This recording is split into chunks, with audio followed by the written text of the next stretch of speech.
quero saudar os irmãos com a paz do Senhor. É com grande alegria que nós vamos iniciar a nossa última aula deste livro que é Teologia Sistemática 1. Nós já tivemos 4 aulas desse livro e agora nós vamos dar início à última aula, a aula conclusiva sobre a Teologia Sistemática 1, Bibliologia.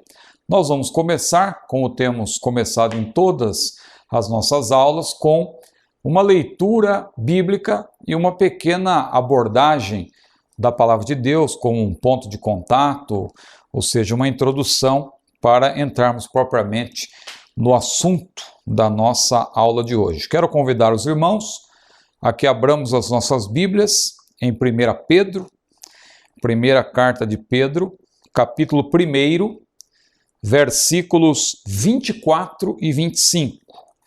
Os irmãos que têm participado das nossas aulas notaram que nós estamos fazendo questão de ler o texto bíblico e sem expor aqui no monitor, que é algo até que poderíamos fazer para ajudar os irmãos, mas de propósito não estamos fazendo para estimular os irmãos a estarem aí com as suas Bíblias e lerem a Palavra de Deus. Nós estamos vivendo numa época em que muitos já nem se sentem mais estimulados a levar suas Bíblias, porque vai chegar lá na igreja, o versículo já está projetado, já está lá no Data Show. Então nós vamos aqui dar um exemplo nesse sentido, para que todos nós sempre estejamos com as nossas Bíblias à mão.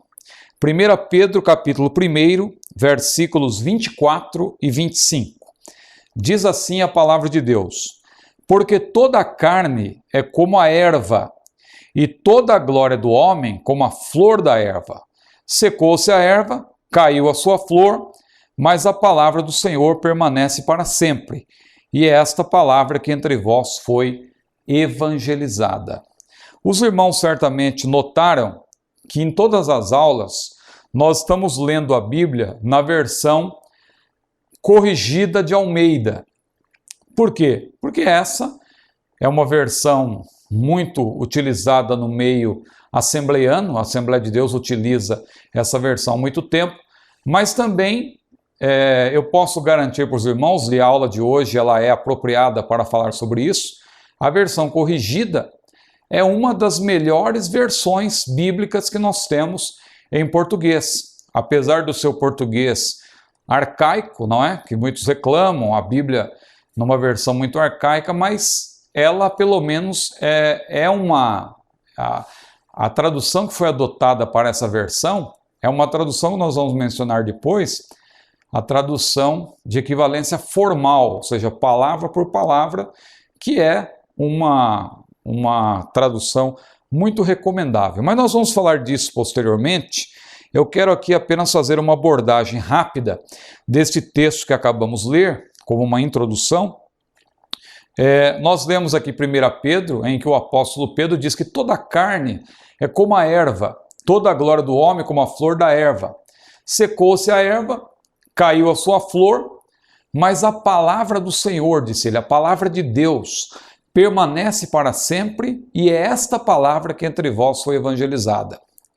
Eu fiquei pensando, quando eu estava preparando esta aula, eu fiquei pensando na importância, na relevância da palavra de Deus para todos os tempos. Veja que quando Pedro escreveu isso, ele tinha em mente o mundo daquela época. Mas hoje, tendo passado tantos anos, será que esta mesma palavra que Pedro falou, ela continua tendo a mesma relevância?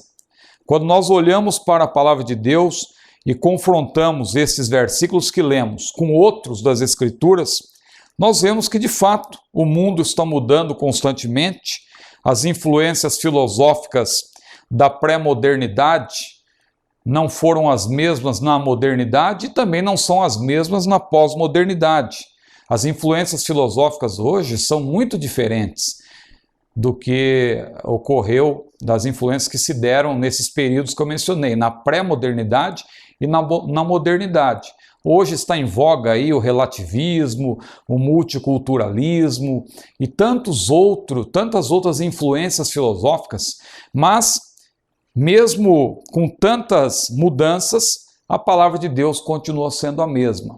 Mas veja como é difícil hoje em dia, apenas um destaque inicial que eu quero fazer, mas veja como é difícil hoje em dia ser um pastor. O pastor hoje em dia, não basta ele conhecer a palavra de Deus, ele tem que ter também a sua mente aberta, ele tem que conhecer o mundo como é hoje, o que está acontecendo no mundo hoje, as influências filosóficas, para que ele possa também se contrapor àquilo que depõe contra a palavra de Deus. É nesse sentido que nós devemos ser apologistas, não é? Se fala muito hoje em dia de apologética, e apologética é justamente você saber se apropriar das ferramentas para se contrapor àquilo que se levanta contra o Evangelho, contra a Igreja do Senhor, para ser de fato um defensor da palavra. Você deve se lembrar daquela passagem de Pedro, já que citamos Pedro, daquela outra passagem no capítulo 3, versículo 15 da primeira carta, em que ele disse: antes santificai a Cristo em vosso coração e estáis sempre preparados, veja, para responder. Na língua portuguesa aparece o verbo responder, mas no texto grego a palavra ali é um substantivo, apologia, porque Pedro estava se referindo ao ato de fazer apologia, ou seja, fazer uma defesa da fé.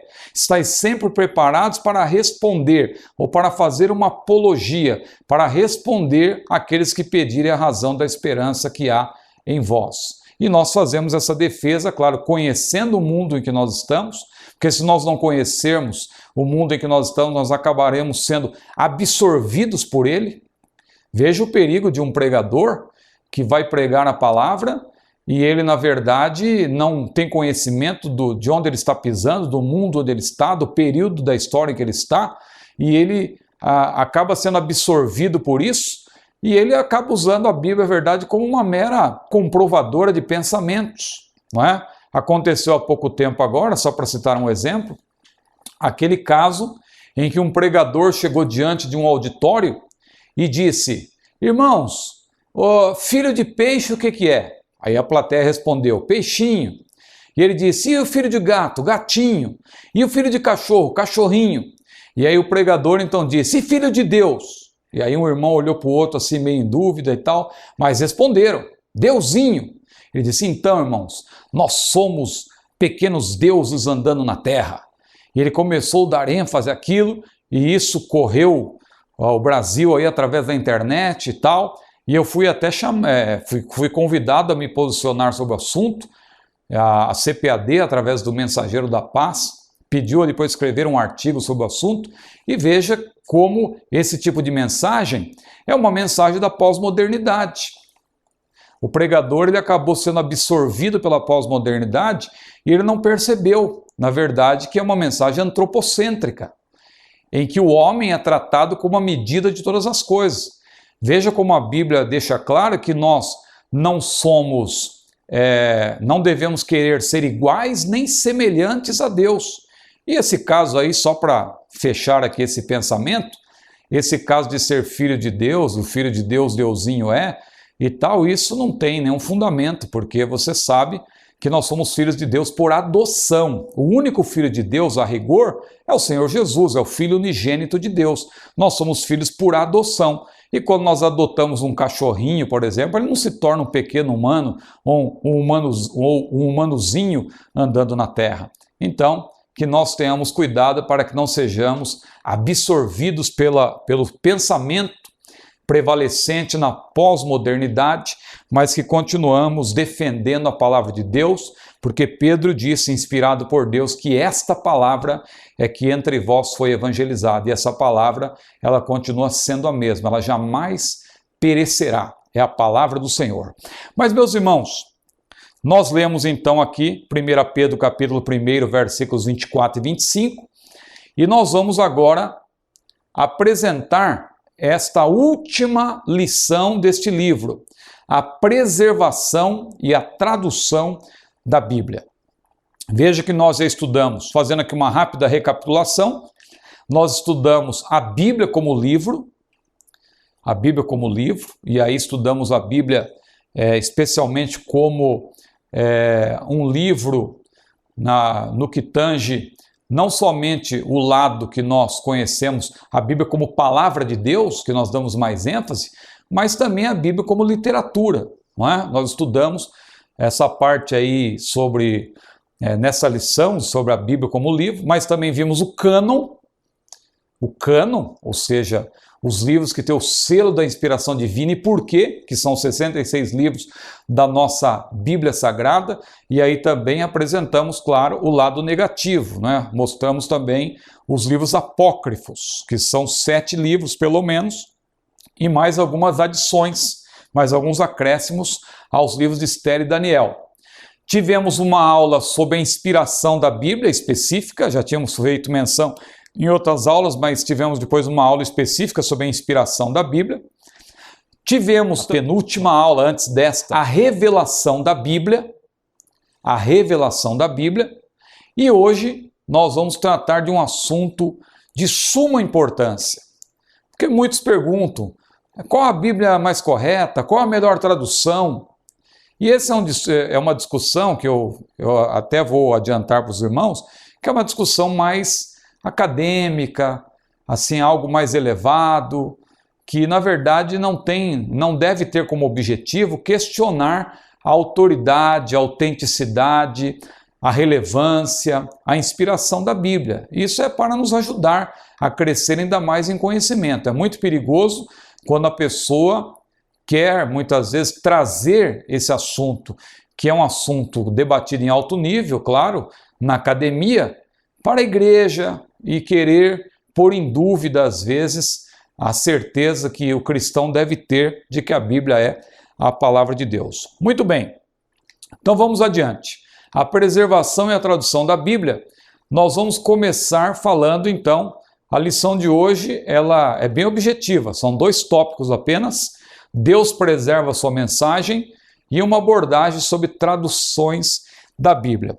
Aí no livro, o assunto, ele está bem objetivo, bem resumido, porque na verdade esse assunto é dentro do nosso curso, que é um curso básico, mas aqui, como eu tenho dito para os irmãos, o objetivo é que os irmãos leiam o livro, estudem o livro e juntem aquilo que os irmãos leram com aquilo que está sendo falado pelo professor, e assim os irmãos tenham um melhor aproveitamento da matéria.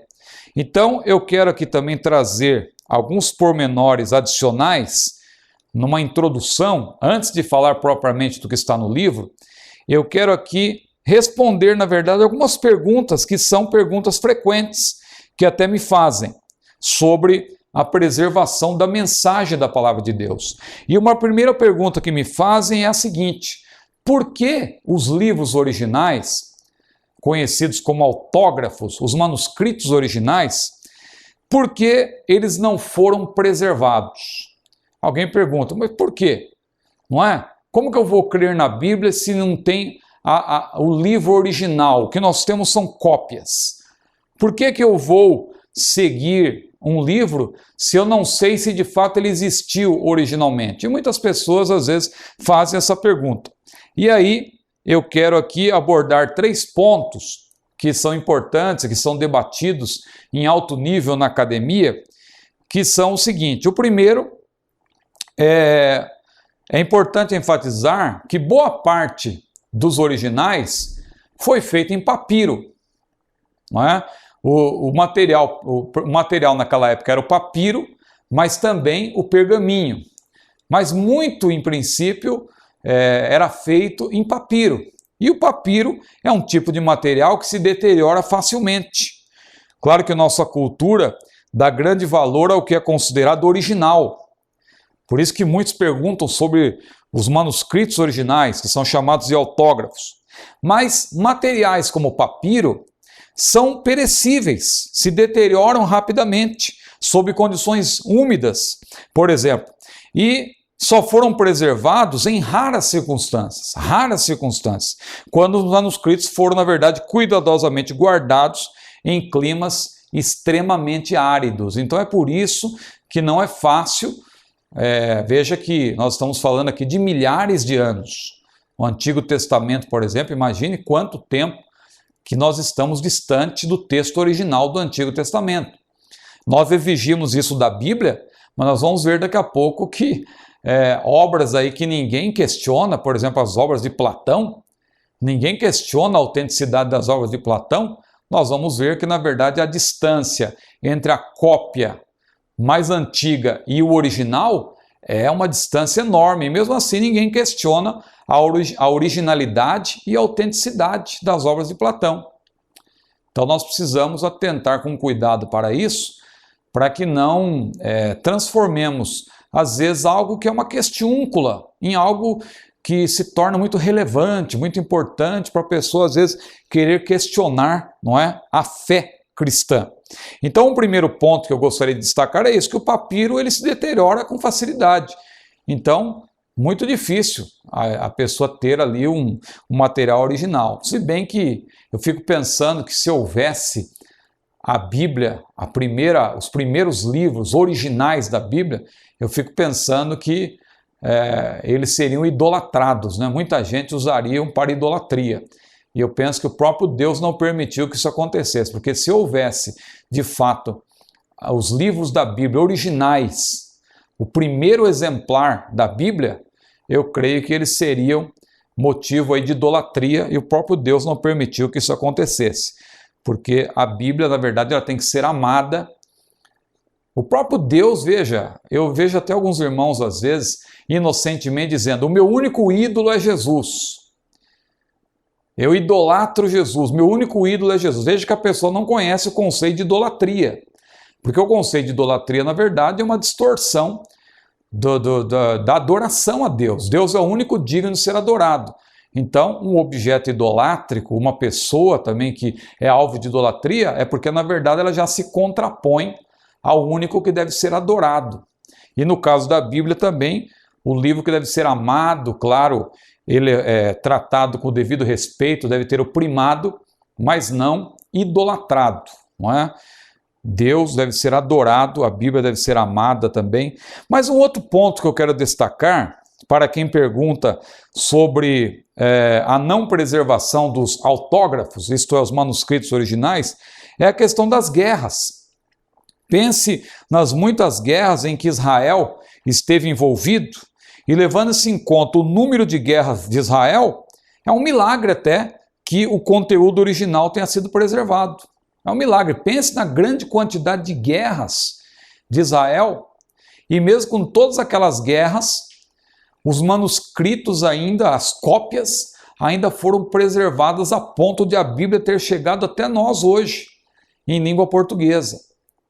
Mas veja como deve ter sido difícil para preservar os manuscritos, as cópias, em meio a tantas guerras. Um terceiro item é que quando nós estudamos sobre as traduções bíblicas, os manuscritos antigos, nós aprendemos que os grandes eruditos, os grandes peritos bíblicos, os escribas e os sacerdotes também, eles tinham cuidado, na verdade, com a preservação do conteúdo e não do material em si. Como eu falei há pouco, a nossa cultura dá valor ao que é original. Então veja, um livro antigo no museu, ele ali recebe grande destaque, e se alguém tem para leiloar, isso vai ser leiloado e alguém vai levar por uma grande quantia. Por quê? Porque as pessoas valorizam aquilo que é original. Mas veja que os sacerdotes, eles tinham cuidado mais com o conteúdo. A preocupação deles era com o conteúdo da mensagem e não somente com o material. Então o que acontecia? Por exemplo, na destruição do templo em 586 a.C. e na destruição do templo em 70 depois de Cristo, os sacerdotes, quando eles fugiram, eles tiveram, na verdade, a preocupação em preservar o conteúdo dos livros, salvando sempre as cópias mais novas, em melhor estado. Então veja, se eu tenho uma cópia mais recente que está no melhor estado, Por que eu vou levar aquela cópia desgastada, que já está velha, não dá nem para ler direito, porque já está muito desgastada. Pense no papiro, que se desgastava facilmente. Então os sacerdotes, eles priorizavam as cópias mais novas, porque elas estavam em melhor estado. Por quê? Porque a preocupação deles era com o conteúdo.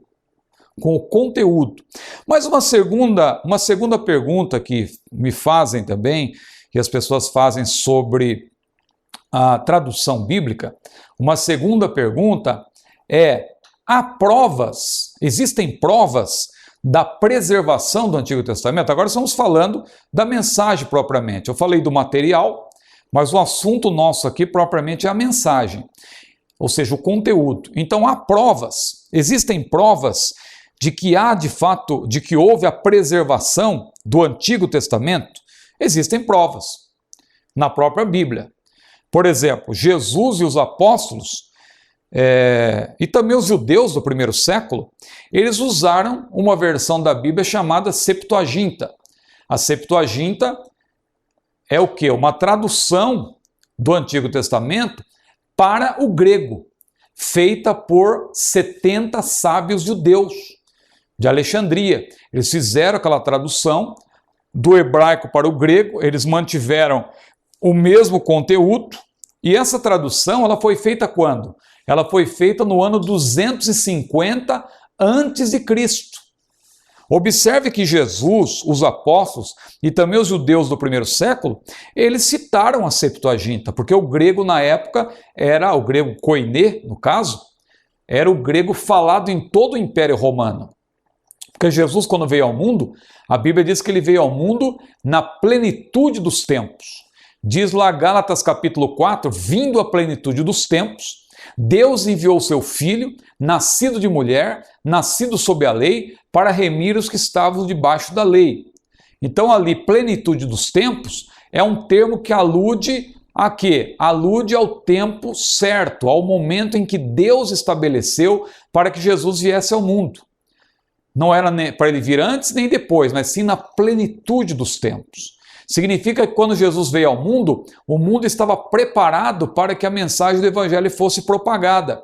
Quando Jesus veio ao mundo, já havia estradas pavimentadas, já havia navegação avançada até certo ponto que dava para acontecer aquelas viagens que Paulo fez, não é? Aquelas viagens em que ele foi ali para a Europa e ele chegou lá no norte da Grécia, lá na Macedônia, ele pôde descer ali para o sudeste, ir ali para Atenas, depois descer mais ao sul, foi para Corinto e depois voltou ali atravessando o Mar Egeu, voltou para a Ásia Menor e também antes ele tinha passado por Chipre e etc. Veja como que Paulo, veja que era difícil, a Bíblia mostra as dificuldades para se navegar naquela época, mas já havia condições mínimas de navegação. Se Jesus tivesse vindo antes, Paulo não teria condição de fazer as viagens que fez. Então Jesus veio na plenitude dos tempos. Havia estradas pavimentadas, havia condições de navegação, havia também uma paz no Império Romano, que era chamada Pax Romana, a paz imposta pelo imperador. Então o mundo estava em relativa paz, porque se não houvesse uma relativa paz, veja a dificuldade que Jesus teria para cumprir o seu ministério, e outros também, Paulo e Pedro e Barnabé e Lucas e João Marcos e Silas e tantos outros, e Timóteo, que fizeram a obra do Senhor. Mas além de tudo isso, havia uma língua falada em todo o mundo. Qual era a língua? O grego koiné. E por isso, Jesus utilizou a Septuaginta. Jesus utilizou o Antigo Testamento traduzido para o grego. Isso foi feito no ano 250 a.C. por 70 eruditos hebreus. E se houvesse algum problema de falta de precisão, o irmão acha que o mestre, o Senhor Jesus, não teria apontado? Jesus citou o tempo todo a Septuaginta, claro que ele não citou os apócrifos, mas ele citou o texto veterotestamentário, texto hebraico dos hebreus, na versão Septuaginta, e ele não apontou nada de errado. Um outro item importante sobre a preservação do Antigo Testamento são os manuscritos do Mar Morto, que foram descobertos no ano de 1947, que é um tesouro de manuscritos, na verdade, do Antigo Testamento, que foi descoberto em uma caverna por pastores beduínos lá do lado ocidental do Mar Morto, lá em Israel, lá em Qumran, como é chamado. E depois, nas décadas seguintes, mais 230 textos foram também encontrados em outras 11 cavernas, livros inteiros, e foram encontrados em bom estado, além de um livro do profeta Isaías, que estava em perfeito estado. Veja que milagre! Porque esse livro, na verdade, data do ano 125 a.C. Veja que havia um problema. A Bíblia estava sob suspeição e muitos criticavam, especialmente o texto do Antigo Testamento, porque diziam que o texto, a cópia que havia do texto massorético, aquele texto antigo lá, daqueles sábios de Massorá, por isso que o texto é chamado de massorético, não é? Então, veja que esse texto estava sob suspeição, muitos criticavam, mas quando se encontrou o livro do profeta Isaías em perfeito estado, e foi detectado que ele era do ano 125 a.C., e foram feitas comparações e confrontações entre este livro do profeta Isaías e o livro do profeta Isaías, que está no texto massorético, chegou-se à conclusão que as diferenças eram praticamente diferenças mínimas, que não alteravam nada o sentido, não mudava nada o sentido, eram pequenas diferenças ali de uma palavra usada no lugar de outro, etc. Algum problema do copista, que era normal, porque tudo era feito à mão, as cópias eram feitas à mão. Então, na verdade, isso foi uma grande resposta da preservação da mensagem, essa descoberta dos livros que estavam lá no Mar Morto, naquelas cavernas do Mar Morto. Durante muitos anos, como eu falei, os críticos reclamaram que a data do texto massorético era muito recente. Agora, com a descoberta de 1947, eles se calaram. E alguns datam até de 225 a.C., alguns dos documentos que foram encontrados. E são documentos, ou seja, mais de 1000 anos anteriores aos textos massoréticos que foram usados para a tradução, por exemplo, da King James Version, que é uma tradução que foi muito criticada por causa disso, não é? Por utilizar o texto massorético, mas que hoje foi lançada até a nova versão. Veja que recentemente houve o lançamento da nova versão King James, preservando-se a fonte original, os textos massoréticos e o texto receptus, no caso do grego, justamente porque esta versão, que era tão criticada, ela acabou, na verdade, ganhando um status aí de uma versão altamente confiável, justamente porque essas descobertas do Mar Morto mostram que não há praticamente diferença nenhuma entre esses dois textos quando comparados. Então, com as descobertas do Mar Morto, a Bíblia, de modo geral, tem apoio, isso é importante dizer, tem o apoio de manuscritos mais fortes do que qualquer outra obra da história clássica, incluindo-se Homero, Platão, Aristóteles, César, Tácito. Veja que ninguém questiona a originalidade desses autores. Eu não vejo ninguém questionando a originalidade, a autenticidade de Aristóteles, de Platão. Não é? Ninguém questiona. Mas por que questionar a Bíblia? Sendo que a Bíblia, como nós aqui demonstramos, ela tem manuscritos e cópias muito mais fortes, por assim dizer, do que as obras de Platão, por exemplo. Agora, falei do Antigo Testamento, deixa-me falar do Novo Testamento também. Porque no caso do Novo Testamento, alguém pode perguntar, há provas da preservação do Novo Testamento? E eu diria que o Novo Testamento é o documento mais bem autenticado de toda a literatura antiga. Não existe uma obra mais bem autenticada do que o Antigo Testamento. Por quê? Porque há mais manuscritos do Novo Testamento, mais cópias próximas e confiáveis dos manuscritos originais, ou seja, os autógrafos do Novo Testamento, do que de qualquer outra obra escrita nos tempos antigos. de qualquer outra obra. Podemos fazer aqui uma comparação rápida, por exemplo, com as obras de Platão. As obras de Platão, eu repito, por que os críticos não questionam a autenticidade das obras de Platão? Qual a origem dos manuscritos de Platão? Ano 300, mais ou menos, antes de Cristo. Se bem que Platão viveu antes disso. Mas a origem dos manuscritos é do ano 300, pelo menos a alusão que é feita a esse ano. Entretanto, sabe qual é a cópia mais antiga desses manuscritos originais? É uma cópia que data do ano 900 depois de Cristo. Veja aí a diferença em anos. Do ano 900 depois de Cristo para o ano 300 antes de Cristo, você tem um espaço aí entre o original e a cópia mais antiga que foi encontrada. A cópia mais antiga tem um espaço aí de pelo menos 1.200 anos. Veja o que pode acontecer no espaço de 1.200 anos. Imagine, será que essa cópia de Platão não foi alterada? Será que ela corresponde de fato ao original 1.200 anos antes? 1.200 anos atrás?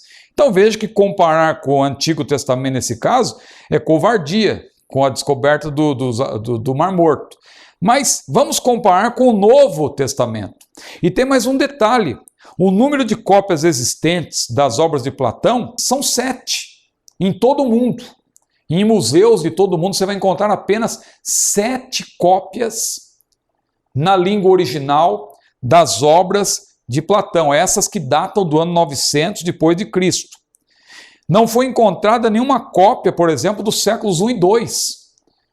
Agora, quando você compara com o Novo Testamento, no caso do Novo Testamento, a origem dos manuscritos é 50 a 95 depois de Cristo. É o tempo em que os livros do Novo Testamento foram escritos, os evangelhos e as cartas, e 95 é o ano limite, porque foi quando foi escrito possivelmente Apocalipse, o ano 95 depois de Cristo. Então, aí você tem um espaço do ano 50 ao ano 95, que é a origem dos manuscritos.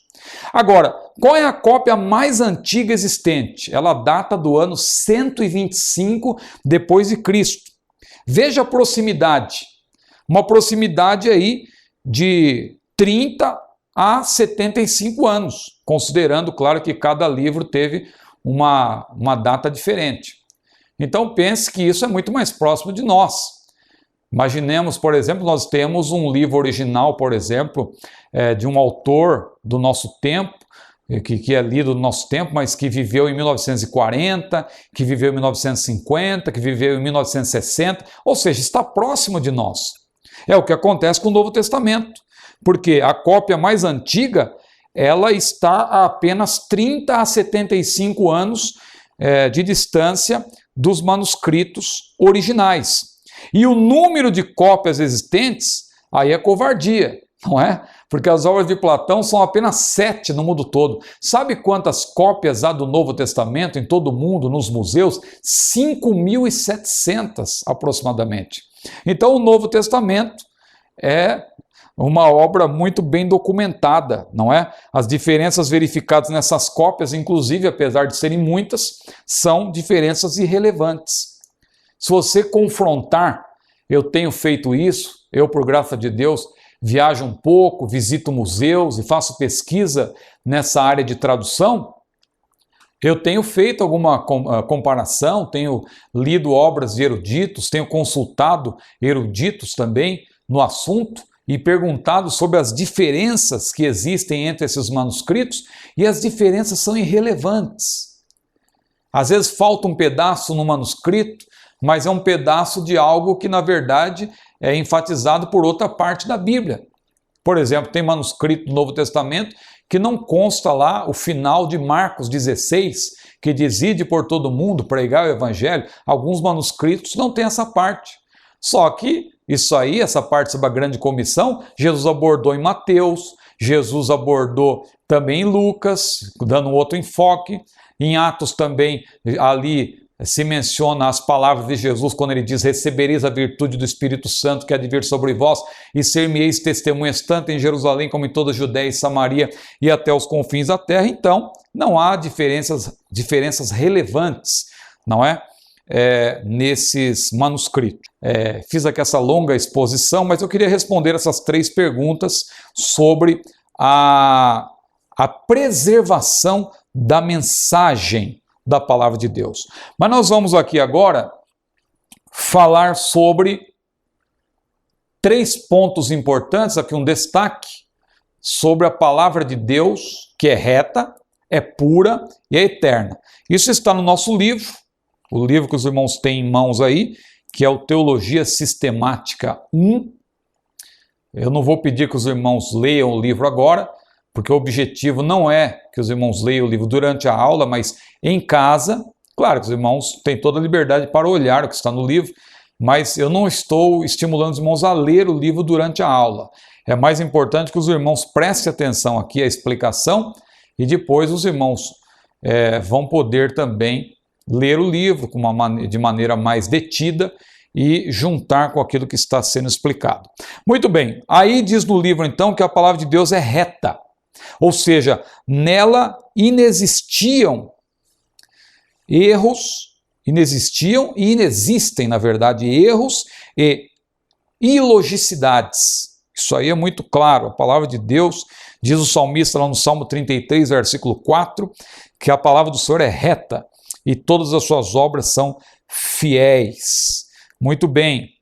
Donald Grey Barnhouse, que viveu lá no final do século XIX e boa parte do século XX, morreu em 1960, ele diz que o caminho mais curto para se entender a Bíblia é aceitar o fato de que Deus está falando em cada linha. Então veja, a palavra de Deus é reta. A palavra de Deus, um segundo ponto, ela é pura. Pura.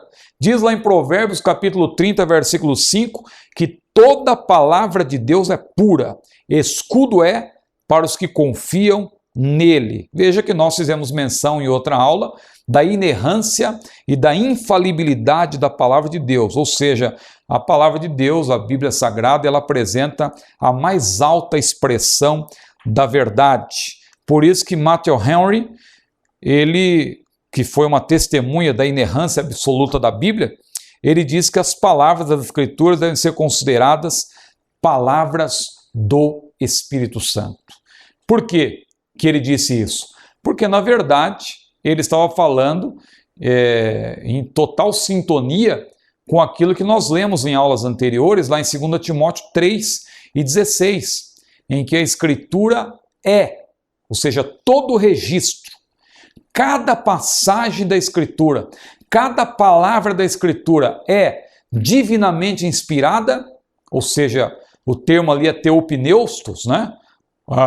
Theos, que significa Deus, e pneustos, que significa sopro, Deus soprando, Deus inspirando. Então a palavra é divinamente inspirada e depois ele diz ainda, e proveitosa para ensinar, para redarguir, para corrigir, para instruir em justiça, para que o homem de Deus seja perfeito e perfeitamente instruído para toda boa obra. A palavra é pura, a palavra é reta. A palavra também é eterna.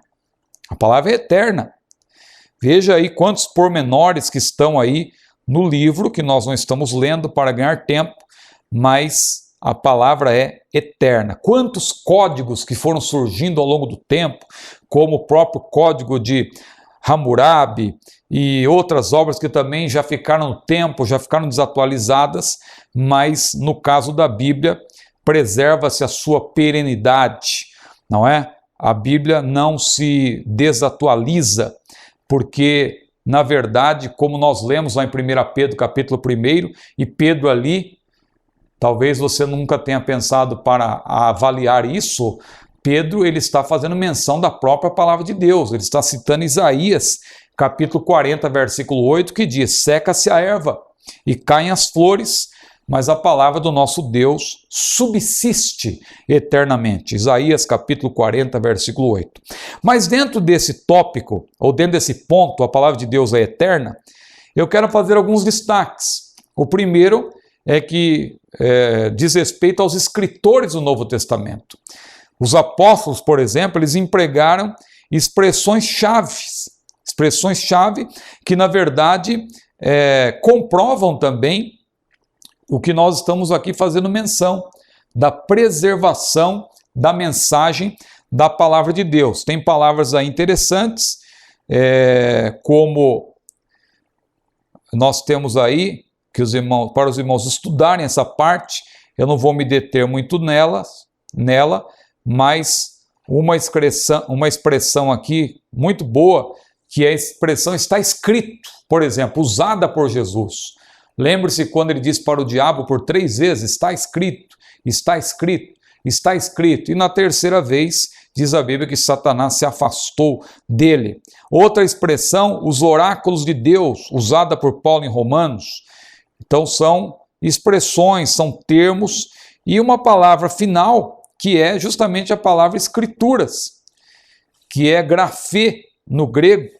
É um termo alusivo às escrituras, usado no Novo Testamento, quer no singular, quer no plural, mais de 50 vezes. E esse termo corrobora, claro, segundo a concepção judaica tardia, a permanente e incontestável validade da palavra de Deus e a importância das escrituras como obra sagrada, normativa e autoritativa. Muito bem.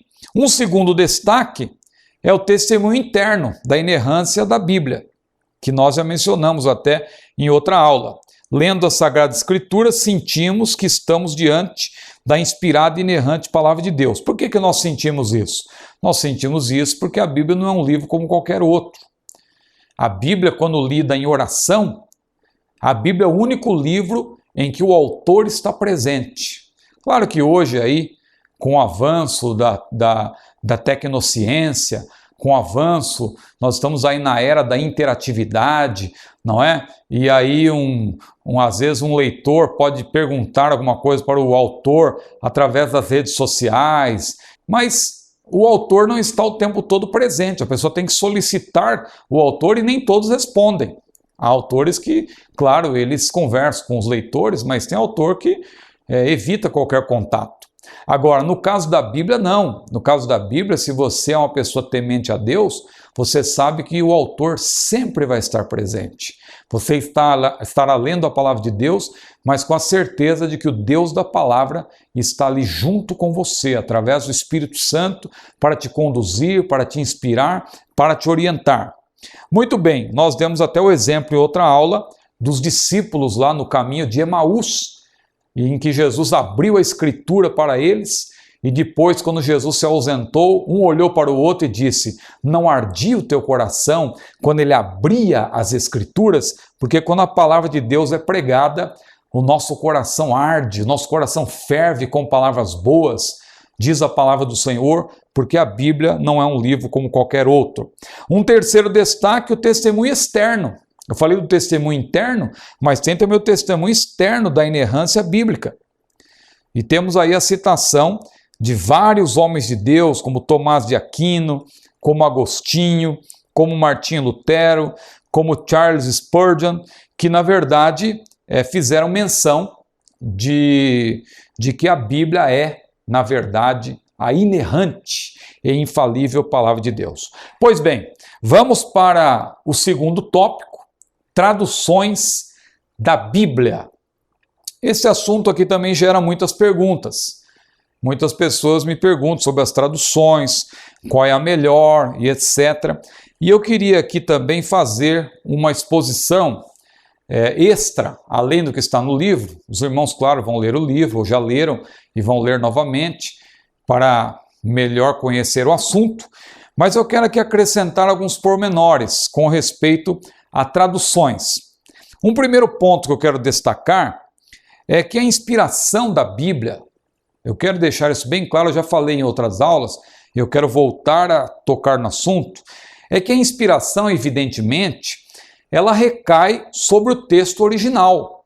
e não sobre as cópias. O texto original, é claro, ele é um texto inspirado por Deus, perfeito, e as cópias, elas vão ter algumas incongruências, porque se trata de uma tradução, e a tradução feita à mão, não havia copiadoras como hoje, não havia a imprensa como hoje, não é?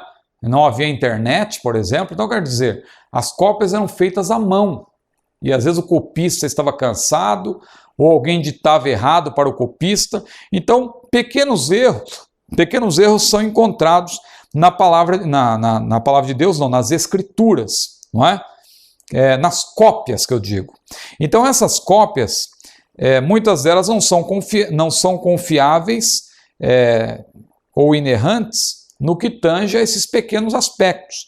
Mas no que tange a doutrina como um todo, porque a Bíblia é análoga, o que você tem dúvida às vezes numa passagem, outra passagem acaba elucidando, acaba deixando claro, não é? Por exemplo, tem uma tradução da Bíblia que, ao mencionar o Leviatã, lá de Jó, capítulo 41, Leviatã, que inclusive aquele autor inglês, né, o Thomas Hobbes, que é muito estudado em ciência política, e alguns professores de ciência política talvez nem saibam que Hobbes extraiu esse termo da Bíblia, né, Leviatã, quando ele quis se referir ao Estado, né, como um Estado dominador e etc. Então ele utilizou a figura do Leviatã, mas ele tomou essa figura do livro de Jó. E muitos talvez não saibam disso, porque muitos professores de ciências sociais são professores que detestam a Bíblia, que se opõem à Bíblia, porque, na verdade, estão dominados por ideologias contrárias à palavra de Deus, mas Thomas Hobbes utilizou essa figura do Leviatã. Mas o Leviatã, por exemplo, numa versão em português, quando a Bíblia descreve o Leviatã, ali é dito que perante ele até a tristeza salta de prazer. Eu já vi até irmãos pregando aquilo, extraindo o versículo do contexto como se fosse Deus. Ali está se falando do Leviatã. Mas veja, uma versão diz: perante ele até a tristeza salta de prazer. Você vai encontrar em outra dizendo que perante ele, ou diante dele, vai o desespero. Alguém dirá, qual que está correto? Que contradição é essa? É claro que nesse caso, a versão que diz diante dele vai o desespero, é a que está correta, porque se você ler ali a sequência, você ler o texto, você vai ver que está se apresentando, ou estão sendo apresentadas características negativas, características assustadoras até daquele grande animal, aquele animal de grande porte, o Leviatã. Então é óbvio que na presença dele não há prazer nenhum, diante dele vai o desespero. Mas o que aconteceu ali? Foi um erro do copista e o manuscrito que se tomou ali, o tradutor acabou traduzindo ao pé da letra, mas depois, com a comparação de outros manuscritos, chegou-se claramente à conclusão, e também considerando-se o contexto, que a melhor tradução não era perante ele a tristeza salta de prazer, e sim perante ele vai o desespero. Existem variantes. O que são variantes? São as variações que existem nos vários manuscritos. Vários manuscritos que são comparados. Isso aí é um trabalho minucioso que os peritos bíblicos fazem. E elas existem justamente porque as cópias eram feitas à mão, como eu falei. Então, por exemplo, digamos, usando aqui a língua portuguesa para facilitar, digamos que um copista estivesse fazendo a cópia e alguém estivesse ditando. E aí a pessoa que está ditando, em vez de dizer, na verdade a pessoa dizia céu, vamos dizer, mas o copista entendia seu. Veja que as palavras são similares, só que o sentido é completamente diferente. Um é um verbo, outro é um substantivo, mas o som parece ser a mesma coisa. Céu, seu, não é? Então isso acontecia, mas isso é facilmente detectável numa análise contextual, analisando-se o contexto e comparando-se manuscritos. Então, surge a pergunta, os manuscritos são confiáveis? Os manuscritos que deram origem aos textos que temos hoje em inglês, em espanhol, em francês, em português, os manuscritos na língua original, não os manuscritos originais, porque eles não existem, como nós já falamos, mas os manuscritos que são cópias nas línguas originais da Bíblia, o hebraico, o aramaico e o grego, eles são confiáveis? Eu diria que sim. No geral, eles são confiáveis. Aliás, como eu já falei, muito mais confiáveis do que as obras de Platão, que possuem apenas poucas cópias em alguns museus, enquanto o Novo Testamento, por exemplo, tem quase 6.000 cópias, aí espalhadas pelo mundo, em museus e com colecionadores, etc. A Bíblia tem vários manuscritos que vêm sendo comparados, confrontados, etc. O texto que usamos hoje, por exemplo, é mais preciso do que os textos antigos de obras clássicas, como a Ilíada, de Homero, e os trabalhos, por exemplo, de Aristóteles, Platão, etc. No fim do século I, aliás, o historiador Flávio Joséfo escreveu: apesar do tempo passado, ninguém se atreveu a acrescentar, remover ou alterar uma sílaba do texto do Antigo Testamento. Isso está na obra Antiguidades Judaicas. Então veja o testemunho que Flávio Joséfo deu no período em que ele viveu, lá no século I. As fontes para as traduções. Vamos pensar aqui então nas fontes do hebraico e nas fontes do grego. As fontes do hebraico, a fonte, assim, grosso modo, de maneira geral, é o texto massorético que eu citei. Mas também hoje os manuscritos do Mar Morto, que, confrontados, como eu já mencionei, mostram que não há diferença nenhuma diferença relevante, não é? Não há diferença relevante nenhuma. Isso fez, inclusive, com que traduções que estavam sendo criticadas, na verdade, ganhasse até um status de traduções ou de versões, altamente confiáveis, como é o próprio caso que eu falei da King James Version, não é? A versão do rei Tiago I, que designou 74 peritos e tradutores. Veja que uma tradução boa também é obra de uma comissão. Eu fico preocupado, às vezes, com traduções aí que uma só pessoa faz. Nós temos até uma tradução agora chamada A Mensagem. Veja, se a pessoa considerar como um livro, eu não vejo problema nenhum. Agora, como texto bíblico, eu considero perigosa essa versão, porque foi uma única pessoa quem fez, Eugene Peterson, que é, na verdade, uma pessoa muito respeitada, não é? Mas que, na verdade, ele fez uma paráfrase, e não uma tradução digna de total confiança. É uma paráfrase. Mas nós vamos falar disso mais adiante.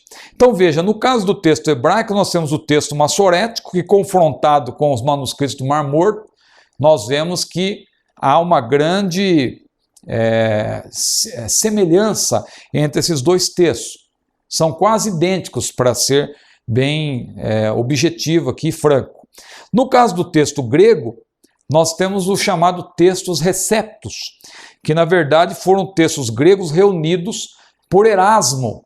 Erasmo que fez esse trabalho lá no século XVI, e ele reuniu vários textos que são chamados, na verdade, são textos que são chamados de majoritário, tradicional e bizantino. São 3 tipos de textos gregos que ele reuniu, e essa reunião de textos feita por Erasmo deu-se o nome de textos receptos. Esses textos receptos foram utilizados na tradução de várias Bíblias. Então, por exemplo, em 1611, como eu já até citei, 54 tradutores e peritos bíblicos, eles fizeram a tradução da King James e usaram apenas o texto massorético e o texto receptus. O texto massorético para o hebraico e o texto receptus de Erasmo, que é um texto que recebe muita crítica daqueles que são contrários à Bíblia, mas observe que essas 2 fontes citadas não são as únicas. Há versões mais novas, por exemplo, em inglês, quem gosta de ler a Bíblia em inglês, e é importante porque você tem muitas traduções boas que ainda não chegaram ao Brasil, não foram traduzidas para o português, como por exemplo, uma versão que eu até citei ao longo das palestras, das aulas, que foi aquela tradução a NASB, N-A-S-B, que é a sigla de New American Standard Bible.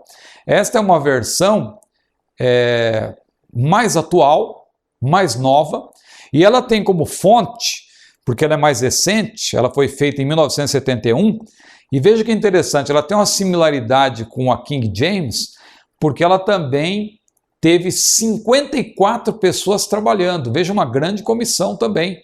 54 pessoas trabalhando. Só que no caso dela, foram usados o quê?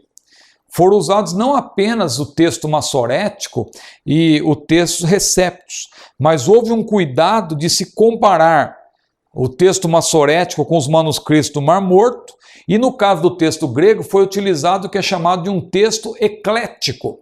O texto eclético, na verdade, ele resulta da comparação de uma infinidade de manuscritos. Como eu falei, há milhares de manuscritos do grego disponíveis. Então, essa comissão que trabalhou na tradução dessa Bíblia, a New American Standard Bible, a NASB, ou N-A-S-B, esses eruditos, eles avaliaram uma série de manuscritos do Novo Testamento, que é chamado de texto eclético, que envolve também o texto receptus de Erasmo, mas também outros textos e tal, e chegou-se à conclusão também que não há grandes diferenças entre esses textos. Então, nós podemos pregar com toda a convicção. O irmão que prega aí em português, e às vezes alguém fica dizendo, olha, tem erro na Bíblia, não dê ouvidos para isso, pregue com toda a convicção, pregue que Deus amou o mundo de tal maneira, que deu o seu Filho unigênito, para que todo aquele que nele crê não pereça, mas tenha vida eterna, pregue que Jesus disse, eu sou a porta, se alguém entrar por mim, salvar-se-á, e entrará e sairá e achará pastagens, pregue que Jesus disse, eu sou o caminho, a verdade e a vida, ninguém vem ao Pai senão por mim, porque tudo isso é palavra de Deus. Não há como a pessoa dizer que isso não é palavra de Deus, porque depois de tantos anos, de tantas comparações, de tantas confrontações, a Bíblia continua tendo aí toda a autenticação necessária. Mas deixa eu falar uma coisa aqui, já estamos caminhando para a conclusão também dessa nossa última aula, mas eu quero dizer que há 4 maneiras de traduzir. O irmão que gosta de perguntar sobre traduções, e talvez pergunte, qual é a melhor tradução? Por que a Assembleia de Deus utiliza a versão corrigida? Por que não utiliza uma versão mais atual? A mensagem que o irmão citou, tudo bem, o irmão disse que é uma paráfrase, mas não é uma versão mais fácil, mais acessível? A Bíblia na linguagem de hoje, por que não usar essa versão? Bom, existem 4 maneiras de se fazer tradução. A primeira é chamada tradução de equivalência formal ou literalista, que é um tipo de tradução que é conhecida como palavra por palavra. Por exemplo, a King James que eu citei, é uma versão palavra por palavra. A nova King James também, que é de 1982, que essa envolveu 119 tradutores, mas eles mantiveram o mesmo texto original, o mesmo texto fonte, não é a mesma fonte, mas eles fizeram um novo trabalho. Também é uma tradução palavra por palavra. Em espanhol, nós temos a Reina Valera, que também é uma tradução antiga e muito respeitada. Em português, nós temos a corrigida trinitariana, temos a corrigida também de Almeida, Almeida Revista e corrigida da Sociedade Bíblica do Brasil. Todas essas versões são de equivalência formal, palavra por palavra. Eu, particularmente, apesar do texto dessas versões ser um texto muito arcaico, rebuscado, eu gosto dessas versões. Porque essas versões, na verdade, elas já são muito conhecidas, são largamente conhecidas no meio evangélico. Ninguém assusta, por exemplo, se a pessoa está acostumada a ouvir a palavra de Deus, quando um pregador diz que lá na parábola das 10 virgens, que as virgens tosquenejaram e adormeceram. Claro que hoje em dia esse tipo de palavra não é muito usada, mas para uma pregação, claro que o pregador, o bom pregador, é aquele que quando usa um termo difícil, ele gosta de explicar, não é? É importante. Mas isso não depõe contra a palavra de Deus. O que é o mais importante é que essas versões, elas são versões literalistas. É importante lembrar que a inspiração, ela não recai sobre as ideias, ela recai sobre as palavras. Jesus mesmo disse lá em João capítulo 17, eu lhes dei as minhas palavras. Então, a inspiração da palavra de Deus recai nas palavras e não nas ideias. Claro que nas ideias também, mas preponderantemente nas palavras. Deus, ele na verdade deu as suas palavras. Não é que ele ditou, mas ele trabalhou de tal modo, em alguns casos, claro, Deus ditou também, lá no caso de Moisés, da lei e etc. Mas Deus, na verdade, dirigiu os autores para que eles, com o seu estilo, eles escrevessem. E aquelas palavras que eles registraram, elas receberam ali o registro, recebeu a inspiração divina. Então, quem somos nós para mudar o registro? Se a inspiração recai exatamente sobre o registro e não sobre as ideias, veja que a Bíblia diz que toda a escritura é inspirada. Então, a inspiração recai no registro. Então, quanto mais a Bíblia for fiel ao registro, tanto mais ela será considerada uma tradução confiável. Então, deixa-me só dar ênfase ao que eu ia mencionar. 4 maneiras de traduzir. A primeira, de equivalência formal, que eu já citei. Existe uma segunda forma, que é a maneira balanceada, que eu também gosto dessa tradução. Não é a minha preferida, eu prefiro a palavra por palavra, de equivalência formal, mas a balanceada, ela na verdade, ela é uma tradução que faz aí vamos dizer assim, ela procura estabelecer um equilíbrio entre a tradução palavra por palavra e a tradução ideia por ideia. Então aí nós podemos citar alguns exemplos. Por exemplo, a Almeida Revista e Atualizada, ela é uma tradução assim balanceada. Claro que ela pende mais para o lado formal. Ela pende mais para a tradução de equivalência formal. Mas ela, em muitos casos, ela é balanceada, porque a ênfase recai também sobre as ideias. E um exemplo mais clássico nesse sentido é a NVI, em português. A NVI, a nova versão internacional, que pende mais, claro, para o lado das ideias, que é chamado de tradução de equivalência dinâmica. Não se respeita necessariamente palavra por palavra, mas valoriza-se as ideias, mas não de maneira exagerada. Então, por isso que eu até acho aceitável esse tipo de tradução moderada, ou melhor, balanceada, não é? Que é moderada também, não deixa de ser. Ela, na verdade, procura trazer uma linguagem mais atualizada, mas respeitando, claro, o original, aquilo que Deus revelou originalmente. Tem um terceiro tipo de tradução, que eu já acabei citando indiretamente, que é a tradução de equivalência dinâmica. Esta é a que prioriza ideias. Essa eu já acho perigosa. Por quê? Porque ela não tem o cuidado com a preservação do texto original. Então ela vai utilizar palavras de hoje que pode até levar o leitor a um sentido completamente do que Deus queria transmitir originalmente. E um quarto tipo de tradução, esse eu já acho até perigoso, muito perigoso, que eu já citei também, que é a paráfrase. Eu citei aqui o exemplo da Bíblia A Mensagem, de Eugene Peterson, mas também você tem a tradução na linguagem de hoje. Você tem também algo que está acontecendo muito nos Estados Unidos, que é, na verdade, aquela característica de tornar o texto inclusivo. Nós vivemos aí numa época em que só se fala de inclusão. Só que a Bíblia também é inclusiva. A palavra de Deus é inclusiva, só que não é inclusiva como hoje muitos estão usando o termo, né? Inclusivo no sentido de tornar os gêneros totalmente neutros e etc. E você tem a ideologia de gênero, isso que está em voga aí, que está gerando muita discussão, não é? Nas universidades, mas também no campo da política. Então você tem aí a chamada ideologia de gênero. A Bíblia inclusiva, vamos dizer assim, ela entraria nesse campo da paráfrase. Agora, imagina se isso continuar do jeito que está.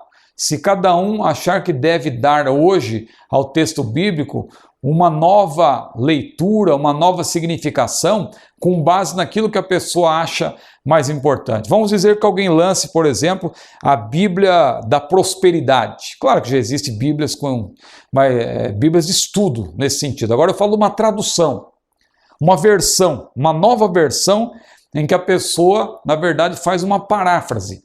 Então vamos dizer, por exemplo, João 3,16, que é o texto áureo da Bíblia. Porque Deus amou o mundo de tal maneira que deu o seu Filho unigênito, para que todo aquele que nele crê não pereça, mas tenha vida eterna. Aí, um grupo de teólogos da prosperidade resolvem fazer a Bíblia, uma paráfrase no caso, usando o texto, fazendo uma tradução e aplicando para os dias de hoje, dando um enfoque reducionista, não é? Da prosperidade financeira. Então, por exemplo, vamos dizer que eles vão traduzir assim, porque Deus amou o mundo de tal maneira, e aí, em vez de dizer que deu o seu Filho unigênito, vai dizer que deu todas as riquezas aos seres humanos, para que todo aquele que nele crê não fique pobre, mas tenha muito dinheiro na sua conta bancária. Veja, eu estou usando um exemplo exagerado, mas para vocês entenderem que a tradução que é paráfrase, ela é muito perigosa, porque na verdade ela vai fazer a Bíblia dizer aquilo que a Bíblia não diz. Muito bem, caminhando então aqui agora para a conclusão, eu quero só fazer menção de alguns pontos aí do livro. Nós temos aí a menção das primeiras traduções bíblicas. Primeiras traduções bíblicas. Os judeus não permitiam que os livros sagrados fossem invertidos para outro idioma. Isso é muito importante, não é? Então, com o estabelecimento do Império de Alexandre o Grande, a partir de 331, somente ali o grego popularizou-se, a ponto de se tornar imprescindível, como eu citei, uma tradução da Sagrada Escritura para essa língua. Que aí, então, eu estou falando isso para citar o quê? A Septuaginta, que eu já citei, que foi usada por Jesus. A Septuaginta foi feita em Alexandria por 70 sábios judeus no ano 285 a.C., a pedido de Demétrio Falário, que era um bibliotecário do rei Ptolomeu Filadelfo. E então veja aí que ela foi terminada em 39 anos, considerando apenas os livros inspirados, sem considerar os apócrifos. Veja, em média, um livro por ano, né, foi traduzido do hebraico para o grego. Nem todos os livros do Antigo Testamento, infelizmente, foram bem traduzidos na Septuaginta. Razão pela qual Orígenes, por volta de 228 d.C., compôs uma obra chamada Hexapla, não é? Em que ele ali colocou 6 textos diferentes, hebraico, grego, como está explicado aí no livro, para fazer uma comparação e ali se chegar ao conteúdo desejado. Veja que já naquela época já houve esse cuidado. Hoje isso é feito com a ajuda do computador, é tudo mais fácil, não é? Hoje você tem aí, eu fico maravilhado às vezes com um tablet ou até mesmo um smartphone, você através de um aplicativo, você consegue ver o texto grego, você vê o texto hebraico, você vê a tradução para o inglês, para o francês, para o espanhol e para várias versões. Veja, você tem na palma da mão uma riqueza de conteúdo bíblico, não é? Veja que ninguém hoje tem desculpa para dizer que não conhece a palavra de Deus. Agora, este homem, já naquele tempo, não é? Ele teve esse cuidado de fazer esse trabalho minucioso, comparando-se aí várias obras. Também surgiu a Vulgata Latina. O termo Vulgata diz respeito a uma coisa que é vulgar, ou seja, no sentido de popular, não é? Porque foi utilizada uma linguagem para o povo, para que todos pudessem entender. No Concílio de Trento houve aquilo que nós mencionamos em aulas anteriores, a oficialização daqueles livros apócrifos que já tinham sido introduzidos na Septuaginta e também na Vulgata, mas agora reconhecidos oficialmente como livros inspirados pela Igreja Romana, mas discordando da posição desse concílio tridentino, muitos eruditos modernos consideram a Vulgata uma tradução pobre, com algumas falhas graves, porque o Concílio de Trento ele acabou considerando que a Vulgata era, na verdade, o suprassumo em termos de traduções e que é, na verdade, um grande equívoco, não é? Os códices e manuscritos das Escrituras, aí são mencionados vários que os irmãos poderão pesquisar, como sinaíticos e alexandrino, e o Vaticano, Basa, o de Washington, e os rolos do Mar Morto, que eu mencionei aqui, os irmãos têm aí também uma breve menção. Tem muito assunto também que os irmãos podem encontrar na internet. A primeira versão em português, que é a conhecida versão de João Ferreira de Almeida, que leva o nome dele, mas não foi feita só por ele. Aliás, ele morreu antes da conclusão dessa tradução, e uma comissão, claro, trabalhou na produção desse importante material. E aí tem um resumo da vida, no livro tem um resumo da vida de João Ferreira de Almeida, como ele preparou esta importante versão que até hoje nós utilizamos. O texto foi publicado pela primeira vez no Brasil em 1944. E aí também teve outras versões, outras atualizações e revisões. 2.4, outras versões também importantes, outras do padre Antônio Pereira de Figueiredo, uma versão católico-romana, a tradução brasileira, Huberto Rodan, Matos Soares, versão da imprensa bíblica brasileira, outras bíblias aqui também mencionadas, e vamos então agora para assim. Alguém poderá até perguntar, e a tradução das Testemunhas de Jeová? A tradução do Novo Mundo também entra no campo da paráfrase. Quando eu citei paráfrase, é a mesma coisa. É um exemplo de paráfrase. Por quê? Porque ali, vocês sabem que as Testemunhas de Jeová negam, por exemplo, a deidade de Jesus.